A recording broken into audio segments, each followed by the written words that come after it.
अस्मत् श्री गुरुचरणारविन्दाभ्यां नमो नमः. శ్రీరామచంద్ర పరబ్రహ్మణే నమో నమః. ఓం నమ శివాయ. ఇప్పుడు మనం ఆచార్యుల వారి శంకరాచార్యుల వారి చెప్పిన విరచించబడిన శివ మానస పూజ అనే ఇంకో శ్లోకాన్ని చూద్దాము. మానసికంగా మనం శివుణ్ణి ఎలా పూజ చేయొచ్చు, ఎక్కడ ఉన్నా సరే, ఏ స్థితిలో ఉన్నా సరే, ఏ సౌకర్యాలు లేకపోయినా సరే, ఒక 2 నిమిషాలు చాలు ఈ 5 శ్లోకాలు చదివి మనసారా భగవంతుడికి మనం సేవ చేయటానికి. శంకరాచార్యుల వారు ఎలాంటి సేవ చేశారో చూడండి. మీరు ఇలాగా చేయొచ్చు, ఇంతకన్నా ఎక్కువ చేయొచ్చు, మీకు నచ్చిన విధంగానే చేయొచ్చు. ఆ సేవలు అంతా హృత్కల్పితం, మనస్సు ద్వారా చేయబడింది. ఎప్పుడు శరీరం ద్వారా చేయటం కన్నా మనసు ద్వారా చేయటానికి విలువ ఎక్కువ అంటారు. అందుకనే కదా భావనలతో భగవంతుడు భక్త్యా యద్యత్ సమర్పణమవుతుంది, దాన్ని చక్కగా సంతోషంగా స్వీకరిస్తుంది. భక్తి లేకుండా శరీరంతో ఏం చేసినా ఏమీ లేదు. అందుకని భావనతో మనం చక్కగా చేశామంటే ఎక్కడైనా కూర్చోవచ్చు. మన దగ్గర డబ్బులు లేకపోవచ్చు, మన దగ్గర చోట్లు లేకపోవచ్చు, మన దగ్గర సమయం లేకపోవచ్చు. ఈ సమయం ఆ సమయం అని లేదు. ఒక 2 నిమిషాలు కళ్ళు మూసుకుని ఇలా భగవంతుడికి చేస్తే ఏంటి, భగవంతుడు వచ్చాడు అనుకోండి మన దగ్గరికి, ఏం చేస్తాము? కళ్ళు కడగడానికి నీళ్ళు ఇస్తాము, చేయి కడగడానికి నీళ్ళు ఇస్తాము, కూర్చోపెడతాము, ఆసనం ఇస్తాము, స్నానాలు అవి చేపిస్తాం. మనకి ఏ స్నానాలు చేయగలిగించిన శక్తి ఉందో ఆ టైంలో భావంలో ఏమొస్తుందో చందనాలతో చేస్తామో, పన్నీటితో చేస్తామో, కుంకుమతో చేస్తామో, లేదు పసుపుతో చేస్తామో, పాలతో చేస్తామో, పెరుగుతో చేస్తామో, పన్నీటి దేనితో చేసినా సరే అన్నిటితో చేస్తాము. ధూపాన్ని దీపాన్ని అన్నీ చెప్పి, ఆభరణాన్ని అలంకారాన్ని వస్త్రాలన్నింటినీ ఇచ్చి, చక్కగా భోజనాన్ని నైవేద్యాన్ని పెట్టి, ఛత్రచామరాలని ఇచ్చి, ఆ భగవంతుని సంతోష పెట్టడానికి ఏదో పాటలు పాడి, డాన్స్ ఆడి, వేదాలు చదివి అన్నీ చేసి, ప్రదక్షిణం చేసి, ప్రణామం చేసి, నా శక్తి కొలది నేను చేశాను, దయచేసి గ్రహించు అని వేడుకుంటే ఆ తండ్రి ఎంత సంతోషపడతారు ఎవరన్నా. అందుకని ఆయన ప్రతి దేవత గురించి, ఆయనకి దేవతా భేదం లేదు, ఉన్నది పరతత్వం ఒకటే. మనం ఏ రూపంలో ఎవరెవరికి ఇష్టదైవం వాళ్ళకి ఉండొచ్చు, తప్పక అది ఏదైనా సరే. పరతత్వానికి స్త్రీ అనో పురుషుడనో అటువంటి భేదాలు ఏవీ లేవు. ఏ రూపంలో ఎవరికి మనసుకి అంటే మన మనసుకి ఎక్కడ నచ్చిన రూపానికి మనం చేశామంటే కొంచెం భక్తి ఎక్కువగా దాంట్లోనే మనం కరిగిపోయే సమయం కలుగుతుంది మనకి. అదొక్కటి ఐక్యమయ్యే ఆ సమానమైన భగవంతుడితోనే కలిసిపోయే ఆ సమానమైన క్షణం కోసమే ఇవన్నీ చేసేది. అందుకని చూద్దాము మన శంకరాచార్యుల వారు ఎలా చేస్తున్నారు అని. సింపుల్గా కానీ మనసులో అంత శ్రేష్టంగా చేస్తున్నారు. చూద్దాం రండి. రత్నైకల్పితమాసనం హిమజలైః స్నానం చ దివ్యాంబరం నానారత్నవిభూషితం మృగమదామోదాంకితం చందనం జాతిచంపక బిల్వపత్రరచితం పుష్పం చ ధూపం తథా దీపం దేవదయానిధే. దీపం కింద లైన్కి రావాలి. పశుపతే హృత్కల్పితం గృహ్యతాం. ఇంకోసారి శ్లోకం చూద్దాం. రత్నైకల్పితమాసనం హిమజలైః స్నానం చ దివ్యాంబరం నానారత్నవిభూషితం మృగమదామోదాంకితం చందనం జాతిచంపకబిల్వపత్రరచితం పుష్పం చ ధూపం తథా దీపం దేవదయానిధే పశుపతే హృత్కల్పితం గృహ్యతాం అంటున్నాడు. ఆసనం ఏమిస్తున్నారట? రత్నైః కల్పితం ఆసనం. భగవంతుని కూర్చోపెట్టడానికి ఆసనం ఇస్తున్నారు. రత్నాలతో చేయబడినటువంటి ఒక ఆసనాన్ని భగవంతుడికి ఇచ్చారు. స్నానానికి ఏమిస్తున్నారు? ఆయనకి చల్లని నీళ్ళంటే ఎక్కువ ఇష్టం ఎప్పుడు. అందుకనే కదా హిమాలయ పర్వతంలో ఉండేవాడు. ఆయనకంటే పాపం జగత్తుని కాపాడటానికని ఆ హలాహల విషయాన్ని గొంతులో పెట్టుకున్నారు. ఆయనకి ఎంత మంటలు ఉంటాయి. కొంచెం మనది ఏదైనా అవుతేనే యాసిడ్ ఒక బిట్ అయితేనే ఎలా ఉంటుంది. ఆయన అంతటి హలాహల విషయాన్ని మనకని స్వీకరించి ప్రపంచాన్ని కాపాడారు. లోపలికి వెళ్ళిపోతే పొట్టలో ఉన్న ప్రపంచాలు వెళ్ళిపోతాయేమో అని భయం, బయటకు వదిలిస్తే బయట ఉన్న ప్రపంచాలు వదులుతాయేమో, వెళ్ళిపోతాయేమో, అన్నీ నశిస్తాయేమో అని భయం. అందుకని కింద కక్కక లోపల కంఠంలోనే పెట్టుకుని నీలకంఠుడు అని పేరున్నాడు. అందుకని ఆయనకి చల్లని నీళ్లు ఉంటాయి. అందుకని హిమాలయంలో వాసం ఆయనకి. చల్లని నీళ్లు ఉంటే ఆయనకి సంతోషం ఉంటుంది. ఆ మంటలు గింటలు ఏమీ లేకుండా చల్లగా ఉంటారు ఆయన. అంతే. హిమజలై స్నానం. అందుకని హిమజలై చక్కని హిమం అంటే ఏమిటి? మంచు కదా. మంచు నీళ్లతోనే, మంచునీళ్ళు పరిశుభ్రమైన నీళ్లు, శుద్ధమైన నీళ్లు, దాంట్లో ఏ విధమైన కలుషాలు ఉండవు. దానికనైనా సరే లేదు, మన గరళం వల్ల ఆయనకి ఏ కష్టాలు రాకూడదని చల్లగా చల్లని జలాలతోనా హిమజలంతైనా స్నానం చేయించారు. దివ్యాంబరం, దివ్యమైన అంబరాన్ని ఇస్తున్నారు, వస్త్రాన్ని ఇస్తున్నారు ఆయన. నానారత్న విభూషితం, రకరకాల రత్నాలతో విభూషణాలన్నీ ఇస్తున్నారు ఆయనకి. ఎన్ని భూషణలు ఎక్కడ పెట్టాలా? ఆయన ఎలాగైనా సర్పభూషణుడే, నాగభూషణుడు అయినా కూడా మన భక్తి కొద్ది మనం ఇస్తున్నాం. చేతులకు పెట్టుకోవటానికి, వేళ్ళకి పెట్టుకోవటానికి, కంఠానికి, శిరస్సుకి, ఎక్కడ ఏదైనా ఉంటే అన్ని చోట్ల ఏ ఆభరణాలు చేస్తే బాగుంటుందో అలాగా నానారత్న విభూషితం మృగమదామోదాంకితం చందనం. చందనం ఎటువంటి? మృగమద ఆమోద అంకితం. మృగమదం అంటే కస్తూరి మృగం యొక్క అది కస్తూరి అంటారు కదా, దాని బొడ్డు నుంచి వస్తుంది అనమాట. కస్తూరి మృగమద ఆమోదం అంటే వాసనతో కూడిన చందనాన్ని కస్తూరి చందనాన్ని ఆయన శిరస్సులో పెడుతున్నారనమాట.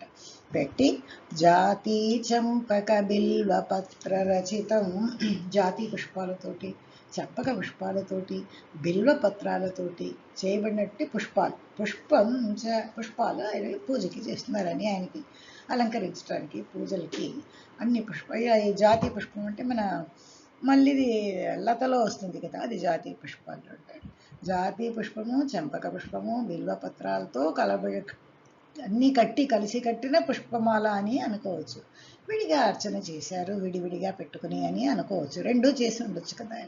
మానసికంగానే కదా భగవంతుని అలంకరించడానికి ఒక మాల వేసి మనం పూజ చేయొచ్చు, బిల్వ పత్రాలతో పూజ చేయొచ్చు. అలా చేసి ధూపం, ముందు ధూపం చూపిస్తున్నారు ఆయనకి, దీపం, తర్వాత దీపం కూడా చేస్తున్నారు.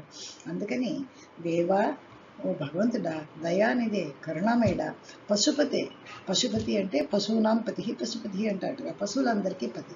మనం అందరం పశువులు, ప్రపంచంలో పెట్టిన మనమందరం పశువులు.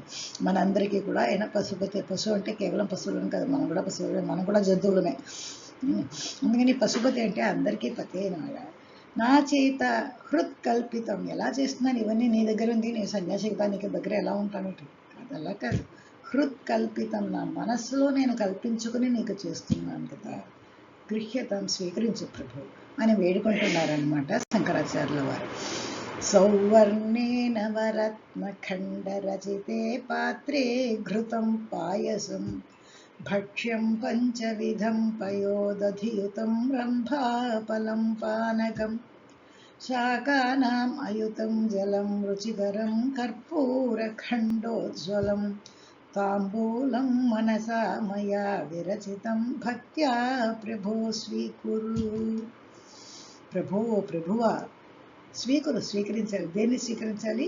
భక్త్యా మయా విరచితం, భక్తితోటి మయా నా చేత విరచితం చేయబడింది. ఎలా చేస్తున్నావయ్యా? మనసులో భక్తితోటి మానసికంగా కల్పించి ఇవన్నీ చేస్తున్నాను. ప్రభువా స్వీకరించండి అని వేడుకుంటున్నారు. ఏమేమి కల్పించారో చూద్దాం. సౌవర్ణే, బంగారు మయమైన పాత్ర, నవరత్న ఖండ రచితే, నవరత్నాలు ఖండంగా చిన్న చిన్న నవరత్నాలన్నీ దాంట్లోని పొదిగి ఉన్నాయన్నమాట బంగారు పాత్రంలోని. అటువంటి పాత్రలో ఘృతం, నెయ్యి పెట్టారు. పాయసం, ఇంకో పాత్రలో పాయసం పెట్టారు. భక్ష్యం పంచవిధం, 5 రకాలైన భక్ష్యాలన్నీ స్వీకరించగలిగినటువంటి 5 రకాలు.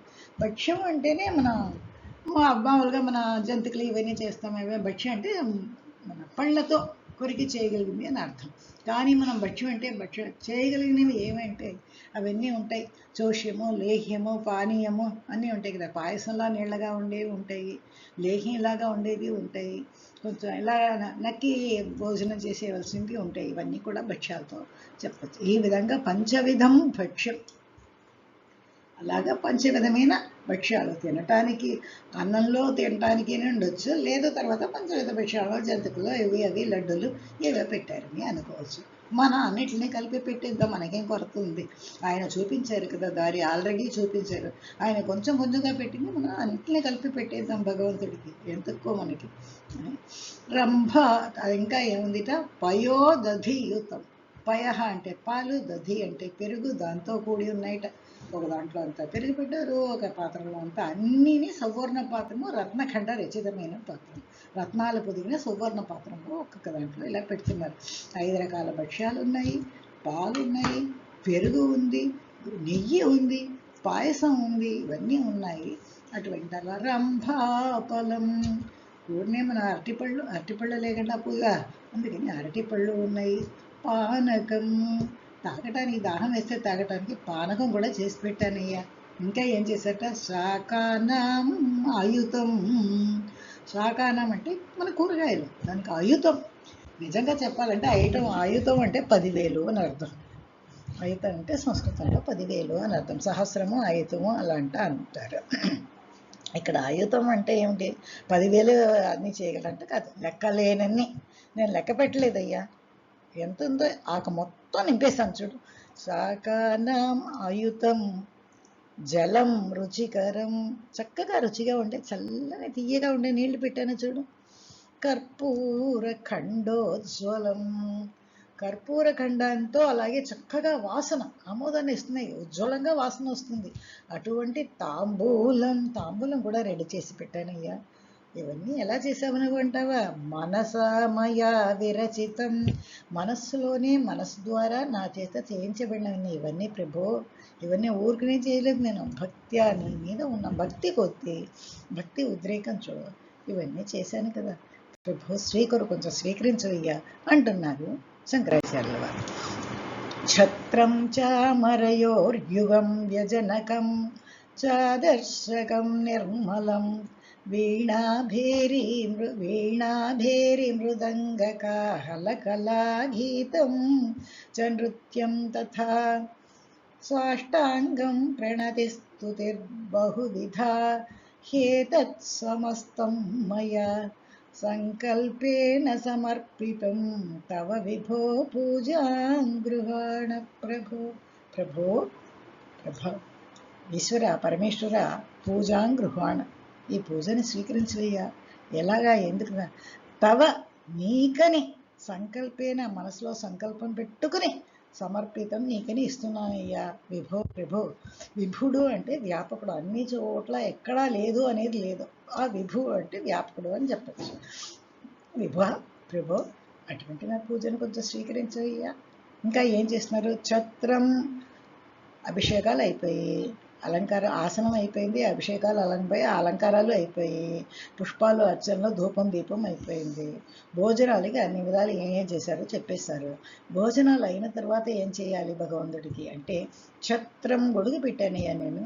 చామరయోర్ యుగం, చామరం అంటే మన ఇలా కింద తొంగుతూ ఉంటాయి కదా తెల్లగా, మన ఇలాగ దూదిలా ఉంటాయి కదా, దాన్ని చామరం అంటారు. వ్యజనకం అంటే మనం ఎప్పుడు విసురుకునే విసనకర్ర. అలాగే యుగం, 2, ఇటువైపు ఒకళ్ళు వేస్తారు, అటువైపు ఒకళ్ళు వేస్తారు. యుగం అంటే 2, చామరయోహ యుగం వ్యజనకం, వ్యజము అలాగే ఉంటుంది. చ అంటే అది కూడా, దాంతో కూడా ఆదర్శకం నిర్మలం, నిర్మలం అంటే స్వచ్ఛమైన ఆదర్శకం, అద్దాన్ని పెట్టనయ్యా, చూసుకోవయ్యా.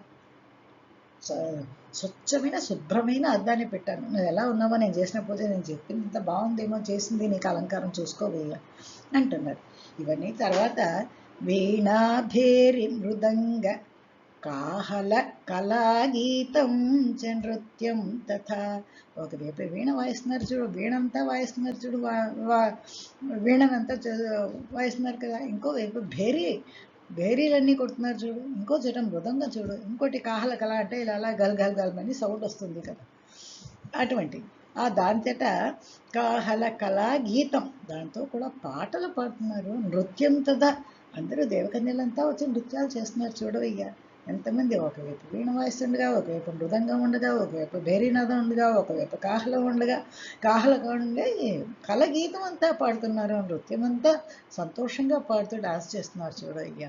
ఇలాంటి సమయంలో సాష్టాంగం ప్రణతి, సాష్టాంగంగా నీకు దండ ప్రణామం చేస్తున్నానయ్యా. స్తుతిర్బహువిధ, బహువిధాలైన స్థుతులు నేను నీకు చేసి నీకు సమర్పిస్తున్నానయ్యా, స్థుతి చేస్తున్నానయ్యా. ఏతత్ హి బహువిధా, హి అంటే అనేక రకాలుగా ఉన్నాయి కదయ్యా. ఏతత్ సమస్తం, ఈ సర్వము మయా నా చేత సంకల్పేన, సంకల్పంతో చేసి తవ సమర్పితం నీకు ఇస్తున్నానయ్యా. అందుకని తవ పూజాం గృహాణ, ఈ పూజను దయచేసి స్వీకరించు స్వామి అని వేడుకుంటున్నారు శంకరాచార్యుల వారు.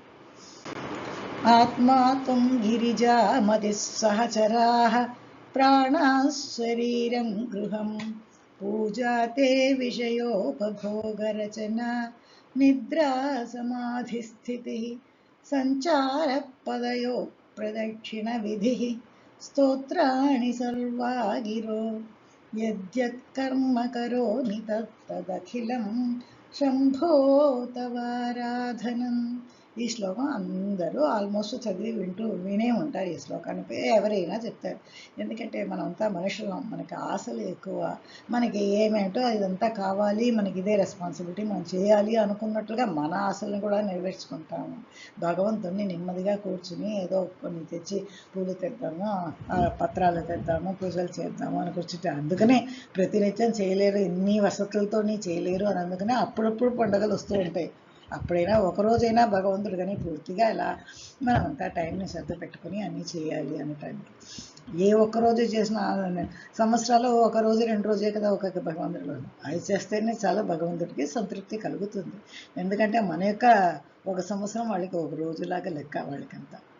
అందుకని ఒక సంవత్సరానికి ఒకసారైనా చేసుకోవచ్చని చేశారు. కానీ ఎప్పుడు మనం చేస్తున్నామంటే అది ప్రతి క్షణం భగవంతుడికి చేరుతుందన్నమాట. దానికి ఏమంటున్నారు, మనుషులు ఇలా చేస్తుంటే ఎలాగయ్యా చేయగలము అంటావా? అలా కాదు, మేమేం చేసినా నీకేనయ్యా, మేము ఏం చేస్తున్నామో అదంతా నీకు ఇచ్చేస్తున్నాను, దాన్ని ఇలా తలుచుకో, దీన్ని ఇలా తలుచుకో, అంతే కదా. మేము ఇక్కడ అక్కడ తిరుగుతూ ఉన్నాం కదా, దాన్నే ప్రదర్శనం అనుకో, నీకేం తగ్గిపోయింది అయ్యా అనుకో. ఏవేవో మాకు తెలియకుండా ఎలా మాట్లాడాలో తెలియకుండా మాట్లాడుతున్నాము. ఇవన్నీ ఏదో ఒక చిన్నపిల్లాడు తెలియకుండా స్తోత్రం చేస్తే ఎలా చేస్తారో నీకు అలా తీసుకోవయ్యా అని ఆయన చెప్తున్నారనమాట. ఆత్మాత్వం, నాలో ఉండే ఆత్మ ఎవరయ్యా, వేరెవరు కారు, నీవు. నాలో ఉండే బుద్ధి, ఇవన్నీ చెప్తున్నాయి. ఈ బుద్ధి ఎవరంటున్నారు, గిరిజా మతి, నా మతి ఎవరు, గిరిజాదేవి. నాలో ఉండే ఆత్మ నీవు, నాలో ఉండే మతి నా తల్లి, సహచర ప్రాణ, నా కూడా ఉన్నవాళ్ళు ఎవరు అంటున్నారు, ఈ శరీరంలో పంచప్రాణాలు ఉన్నాయి కదా, పంచప్రాణాలని. ప్రాణం, అపానం, వ్యానం, ఉదానం, సమానం సర్వం ఉన్నాయి కదా, పంచప్రాణాలన్నీ ఉన్నాయి. అవన్నీ నాకు సహచరులు. ఎందుకంటే నా శరీరం సహచరులు, నా శరీరంతోనే కలిసే కదా చరిస్తున్నారు. వాళ్ళు చరించకుండా నేను ఎక్కడ వెళ్ళలేను కదా. అందుకని నాతో ఎప్పుడూ ఉండేవాళ్ళు వాళ్ళు. మరి మా ఇల్లు ఏది అంటావా, శరీరం గృహం, ఈ నా శరీరమే గృహం అయితే. నా గృహంలో నువ్వు మధ్యలో ఉన్నావు, ఆత్మగా ఉన్నావు. ఆ తల్లి నాకు మతిగా ఉన్నది. పంచ ప్రాణాలు కూడా నాకు సహచరులుగా కూడా ఎప్పుడూ ఉంటున్నారు నాతోనే. ఎప్పుడైనా మనల్ని వదిలి ఆ పంచ ప్రాణాలు వెళ్తాయా? వెళ్ళవు కదా. వెళ్తే మనం లేదు అనే కదా అర్థం. ఉన్నంతవరకు మనతో పంచ ప్రాణాలు సహచరులుగా ఉంటాయి కదా. అంటే విషయ ఉపభోగ రచన, ఈ విషయాలన్నీ చూస్తే, కంటికి మంచిదంతా చూస్తే ఒకటే కొనాలి, మనం అనుభవించాలి. నోటికి తినడానికి చక్కగా ఉంటుంది, చూసామంటే చాలా, ఆహా ఆ జిలేబీ ఎంత బాగుంటుంది, ఆహా ఈ లెట్ ఎంత బాగా ఉంటుంది, ఆహా ఈ ప్యాటీ ఎంత బాగుంటుంది, తినాలి, అన్నీ తినాలి. విషయం అది చెవులకి, ఏ సినిమా చూస్తే బాగుంటుంది, ఏ సీరియల్ చూస్తే బాగుంటుంది, ఆహా అన్నీ వినాలి, అవన్నీ వినాలి, ఒకరోజు కూడా ఉంది తగ్గదు. ఇవన్నీ విషయాలు అంటారు. మన మనస్సుని ఆకట్టుకుని, మన మనస్సుని సత్మార్గం నుంచి నివృత్తి చేయటానికని వచ్చిన విషయాలు ఇవి. అందుకని నేను చేయకుండా ఉంటానా అంటే చేస్తాం, అందరం చేస్తాం. అందుకని ఏ విషయ ఉపభోగ రచన, విషయోపభోగ రచన ఉంది చూడు, ఈ విషయాలన్నిటితో భోగాలకి ఏమేమో చేస్తున్నామే మేము ప్రయత్నాలు, ఇవన్నీ తే పూజ, నీ పూజగా స్వీకరించయ్యా. మేము కళ్ళతో కోరుకునేదంతా నీ పూజ అనుకో, మేము నోటితో కోరుకునేదంతా నీ పూజ అనుకో, మేము వినాలని కోరుకునేదంతా నీ పూజ అనుకో, మేము వెళ్ళాలి అనుకోరుకునేదంతా నీ పూజ అనుకో. ఇవన్నీ ఎక్కడికైనా పిక్నిక్ వెళ్ళాలంటా, ఇవన్నీ నీ పూజ అనుకోవయ్యా. సరే, నా సమాధి స్థితిలో ఉండి భగవంతుని చూడాలి, యోగం యాగం అంతా చెప్తారు. నేను యాగం చేయలేను, యోగము చేయలేను.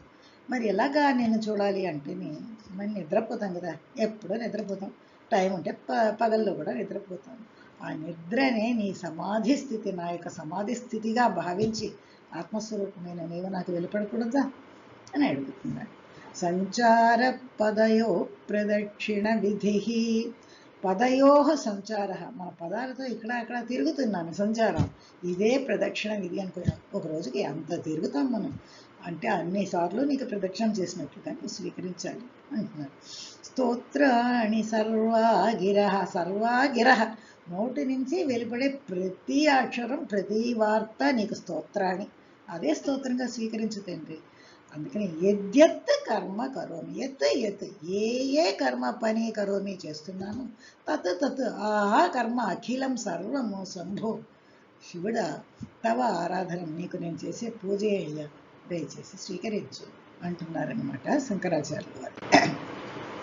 ఇంకా ఏమంటున్నారు, మరికి క్షమాపణ స్తోత్రం కూడా చెప్పుకుంటాం కదమ్మా. ఏవైనా తప్పులుంటే నన్ను మన్నించు, ఇక నేను తెలుసో తెలియకుండా ఏవేవో చేశాను, అందుకని దయచేసి మన్నించి స్వీకరించు అంటాం కదా, చెప్తున్నాను. కరచరణ కృతం వా కాయజం కర్మజం వా శ్రవణనయనజం వా మానసం వా అపరాధం విహితమవిహితం వా సర్వమేత క్షమస్వ. జయ జయ కరుణాబ్ధే, ఎక్కడ భారావాలి, కరుణాబ్ధే. జయ జయ కరుణాబ్ధే శ్రీ మహాదేవ శంభో అంటారు. కర చేతులతో, చరణ కాళ్లతో, కృతం చేసింది ఏదైనా సరే, వాక్లతో, కాయజం శరీరంతో ఏది చేసినా సరే, కర్మజం ఏ పని చేయడం వలన వచ్చినా సరే, తప్పుగా ఒప్పో నాకు తెలియదు, శ్రవణం వినడం వలన వచ్చింది ఏదైనా తప్ప రైటా నాకు తెలియదు, నేను దేన్ని ఆపటం లేదు, అది వస్తూనే ఉంటుంది, అది జరుగుతూనే ఉన్నాయి. నయనజం కళ్ళతో చూస్తున్నాను, ఇవన్నీ విశ్వోపభోగ రచనలు ఎందుకుదా, అందుకని నయనజంబా మానసం, మానసికంగా ఏ మానసంబా అపరాధం, ఏ విధంగా అపరాధం చేసినా, ఎవరినైనా కొట్టి చేతులతో చేసినా సరే, కాళ్లతో తన్ని కాళ్లతో అపరాధం చేసినా సరే, ఆ భగవంతుడికే. ఎన్నిసార్లు మనం అలా అంతా చేస్తూ ఉంటాం కదా. అలాగే వాక్కులతో తిట్టినా సరే, కాయజం కర్మజం ఏ పనులు చేసినా, నలుగురిని తిట్టుకుంటే, అన్నం వండేటప్పుడు కూడా నలుగురి మీద చాడీలు చెప్పుకుంటూ తిట్టుకుంటూ చేస్తూ ఉంటారు అందరూ. ఆ అన్నం అంతా మనకి సరిగ్గా జీర్ణమవ్వదు. అన్నం అనేది భగవంతుడి ప్రసాదం, భగవంతుడి ఇచ్చిన ప్రసాదం, భగవంతుడికి మనం సమర్పణ చేయవలసిన ప్రసాదం. ఆ భక్తి శ్రద్ధలతో, అదే ధ్యానంతో చేయవలసింది ఆవశ్యకం. అందుకని కర్మజంబ ఏ పని చేసినా సరే, పని చేస్తుంటే తప్పులు జరుగుతూనే ఉంటాయి, ఎంతోమంది ఎన్నో తప్పులు చేసుకుంటారు. చేయవలసిన కష్టపడి మంచిగా చేయవలసిన పని కూడా ఇష్టం లేకుండా ఏదో ఒకటి చేసి పడేద్దామని చేసేవాళ్ళు ఉంటారు. అందుకని శ్రవణం, వినకూడని మాటలంతా వింటాం. ఎవరితో అయినా చాడీలు చెప్తుంటే చక్కగా వింటాం, ఎవరి మీదైనా తప్పు చేస్తుంటే ఆహా అవునవును మీరు చెప్పేది నిజమేనండి అంటాము.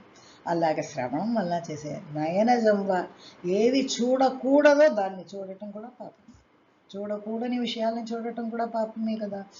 అందుకని కళ్ళతో వచ్చిన పాపము, మనస్సులో ఏవేవో తీరని కోరికలు, ఎవరినైనా చూస్తే మనకంతా పొట్ట బగీరం అంటుంది, అలా అంతా ఉంటుంది కదా. మనసులో కూడా అనుకుంటాం వాళ్ళు బాగుండకూడదు, అయ్యో ఇలా ఉన్నారు, ఎంతమంది ఏవేవో అనుకుంటాము. ఇదంతా మనిషి జన్మలో సహజంగా ఉండిపోతుంది. దీన్నంతా తగ్గించుకొని మనం ఉత్తమంగా కొంచెం కొంచెంగా పైకి వెళ్ళి ముక్తిని పొందటమే మానవ జన్మ యొక్క పరాకాష్ట. మానవ జన్మ మనకు లభించిందే ఎందుకు అంటే ముక్తిని పొందటానికి.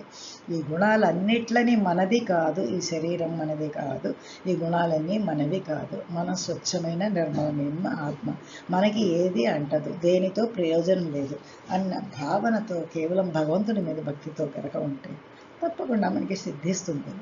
అదే అంటున్నారు, ఏ అపరాధం నేను చేసినా, విహితం ఇది జరుగుతుందని చెప్పినా సరే, ఇది చేస్తే ఇది మంచిది అని చెప్పినా, విహితం చేశానో తెలియదు, అవిహితం ఇది చేయకూడదు తప్పు అని చెప్పారో అదే చేసి ఉంటాను. విహితం అవిహితం వా, చెప్పబడినది చెప్పలేనిది, నేను చెప్పేది నేను చెప్పకుండా దాచినది ఏమి ఉన్నా సరే, సర్వమేత క్షమస్వ, సర్వాన్ని క్షమించు ప్రభు. జయ జయ కరుణాబ్ధే, కరుణాసాగర, ఇది రా ఉంది, బాగా దిద్దుకోండి, కరుణాబ్ధే. జయ జయ కరుణాబ్ధే శ్రీ మహాదేవ శంభో అని చెప్తూ ఆయన క్షమాపణ స్తోత్రంతో దీన్ని ఆయన పూర్తి చేశారు. దీంట్లో ఉన్న విషయాలన్నీ ఆయనకి ఏది కాదు, ఆయన శంకర స్వరూపం. ఆయనలో కళ్ళతోటి దోషం రాదు, నోటితోటి దోషం రాదు, ఆయనకి నాలుక కంట్రోల్లో ఉంటాయి. వీళ్ళందరికీ ఏమీ లేదు. ఇవన్నీ ఎందుకు చెప్తున్నారు వాళ్ళంతా అంటే, ఇలాగంతా మీరు చేయండి అయ్యా, నీకుగా రాయటం రాదు, మీకుగా తలచటం రాదు, ఈ విధంగా తలుచుకుని మీరంతా చేయండి అని నలుగురికి ఉపదేశం చేయడానికినే చేస్తున్నారు, కానీ వాళ్ళకని కాదు. ఇవన్నీ మనకని వాళ్ళు చేసింది. కాబట్టి ఇవన్నీ మనం చదువుకుని వాళ్ళు చెప్పినకి వాళ్ళకి థ్యాంక్స్ చెప్పుకొని భగవంతుని ఆరాధనని మానసికంగా 5 శ్లోకాలండి, అంతకన్నా ఎక్కువ లేదు కదా. అందుకని చక్కగా చేసుకోవచ్చు. 2-3 నిమిషాలు పడుతుంది. ఒక చోట పొద్దున్న లేచి ఏ క్షణమైనా సరే, పొద్దున్న లేచినొక్కడైనా సరే, లేదు భోజనాలు అయిన తర్వాతైనా సరే, సాయంత్రం అయినా సరే, 2 నిమిషాలు కళ్ళు మూసుకుని ఈ శ్లోకాన్ని తలిచి ఇలాగే మనం భగవంతుడికి చేశామంటే అది చాలు మన జీవనం సార్థకం అవ్వటానికి. ధన్యవాదాలు.